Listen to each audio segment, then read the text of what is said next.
ជំរាបសួរបងប្អូនទាំងអស់គ្នាថ្ងៃនេះខ្ញុំនឹងបង្ហាញអំពីរបៀបនៃការបង្កើតទម្រង់ចុះឈ្មោះមួយដែលប្រើរូបភាពអញ្ចឹងដើម្បីធ្វើដូចនេះបានបងប្អូនអត់ពិបាកទេគ្រាន់តែបងប្អូនចូលទៅកាន់ AI Studio បាទបន្ទាប់ពីនោះមក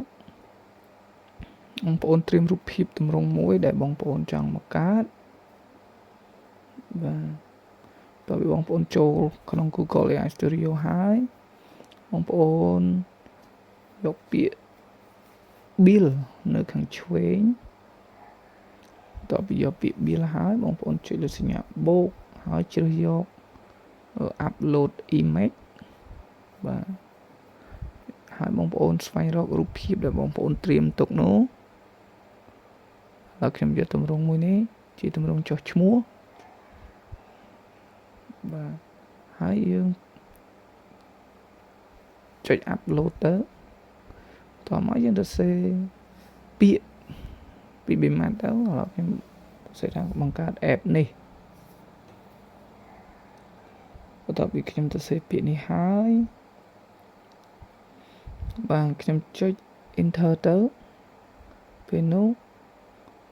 យើងរងចាំ1នាទីឬ2នាទីដើម្បីឲ្យ AI generate ឬក៏បង្កើតទម្រង់នោះដោយខ្លួនវាតែម្ដងបាទតើខ្ញុំរងចាំ1នាទីពេលនេះទម្រង់របស់ខ្ញុំបានកើតឡើងហើយឃើញថាវាស្អាតដូចទៅនឹងរូបភាពដែលខ្ញុំបានដាក់ឲ្យវាដែរហើយខ្ញុំចុចបង្ហាញជាលក្ខណៈទូរស័ព្ទដៃវាចេញទម្រង់យ៉ាងដូចនេះ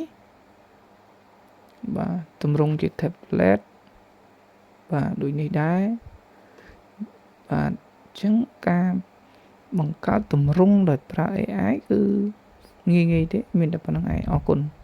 អញ្ចឹងបើបងប្អូនមានចម្ងល់